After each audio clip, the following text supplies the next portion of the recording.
انسان کی زندگی میں ایک طرف چین و راحت ہے تو وہیں دوسری طرف مصیبت و پریشانی بھی ہے. اور آج انہی کے متعلق چند منٹ میں آپ کے سامنے کچھ باتیں رکھنا چاہوں گا.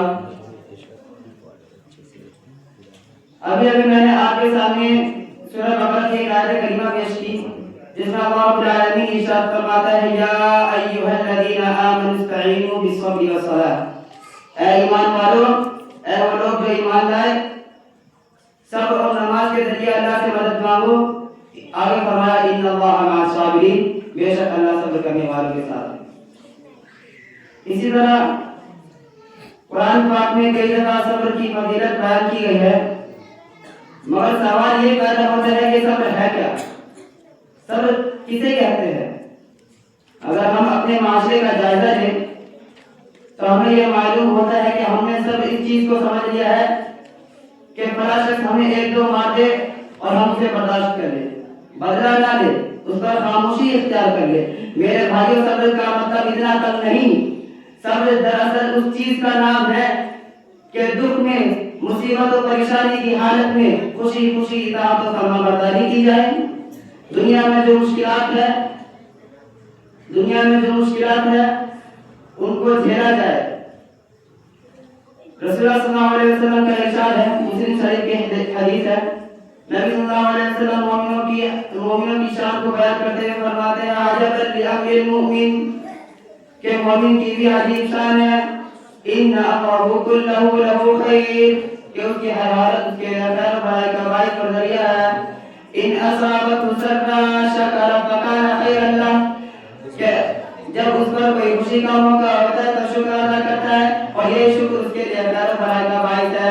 وَإِنْ أَصَابَتْهُ ضَرًّا صَبَرَ فَكَانَ خَيْرًا لَهُ، اور جب اس پر کوئی غمی آتی ہے، جب کوئی پریشانی لاحق ہوتی ہے تو صبر کرتا ہے اور یہ سب اس کے لیے خیر بھلائی کا باعث اور ذریعہ ہے. غور کرنے کا مقام ہے کہ مومن بندے کے لیے اس سے بہتر اور کون سی بات ہو سکتی ہے کہ اس کی ہر حالت اس کے لیے خیر و بھلائی کا باعث اور ذریعہ ہے.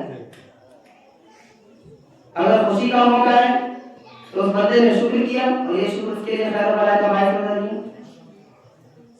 اگر کوئی پریشانی رہا اور یہ کوئی مصیبت ہے تو صبر اور یہی سب اس کے لیے خیر و بھلائی کا باعث اور ذریعہ. میرے بھائیوں، صبر کرنا، معاف کر دینا، یہ بڑے دل کردے کا کام ہے. یہ بڑے ہمت والے کاموں میں سے ہے. ہمت والا شخص وہ نہیں جو سینہ تان کر اکھاڑے میں کشتی رکھتا ہے. اس رب کائنات کے آج ہمت والا کون ہے وہ دیکھیے. سورہ شورى میں آیت اللہ تعالیٰ نے فرمایا وَلَمَا صَبَرَ وَغَفَرَ إِنَّ ذَلِكَ لَمِنْ عَزْمِ الْأُمُورِ، کہ جو شخص معاف کر دے، درگزر کر دے تو یہ بڑی ہمت والے کام ہے. اسلام میں بدلہ لینا منع نہیں، مگر قرآن کیا کہتا ہے وہ دیکھیے. اللہ رب العالمین نے سورہ الحج میں ارشاد فرمایا وَإِنْ عَاقَبْتُمْ فَعَاقِبُوا بِمِثْلِ مَا عُوقِبْتُمْ بِهِ وَلَئِنْ صَبَرْتُمْ لَهُوَ خَيْرٌ لِلصَّابِرِينَ.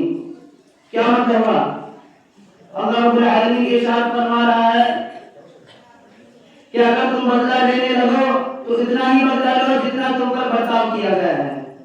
وَلَئِنْ صَبَرْتُمْ، اور اگر تم صبر کر لو گے تو صبر کرنے والے کے بارے میں بہت اچھی بات ہے. اب اچھی بات کیا ہے؟ اللہ رب العالمین سورہ نور کے اندر ارشاد فرماتا ہے وَلْيَعْفُوا وَلْيَصْفَحُوا أَلَا تُحِبُّونَ أَن يَغْفِرَ اللَّهُ لَكُمْ وَاللَّهُ غَفُورٌ رَحِيمٌ.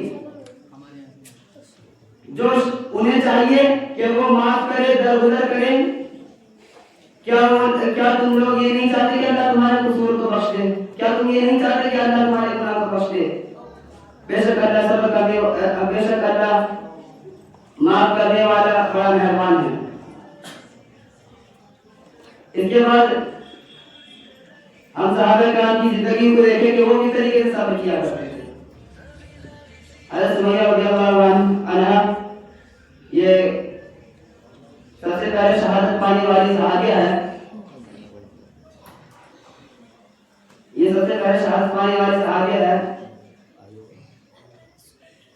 ان کی ایمان لانے کی خبر جب مکہ میں پھیل گئی تو ابو جہل نے انہیں سزا دینے کے لیے ان کے دونوں پاؤں کو 2 اونٹ کی نکیل سے باندھ دی اور دونوں اونٹوں پر کوڑے برسا کر انہیں دوڑا دیا۔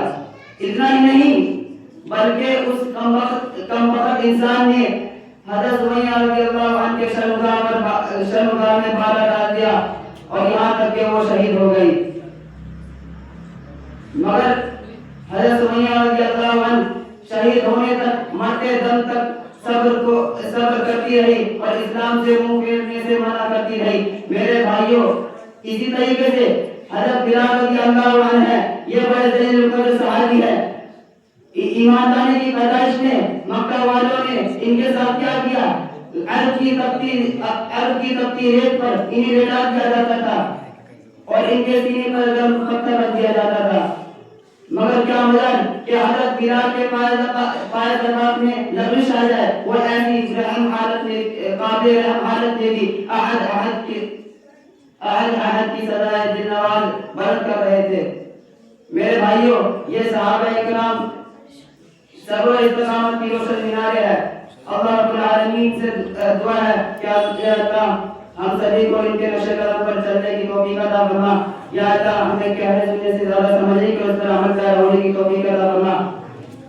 یا اللہ ہمیں زندہ رکھ، ایمان اور اسلام کی حالت میں زندہ رکھ، اور جب ہمارا خاتمہ ہو ایمان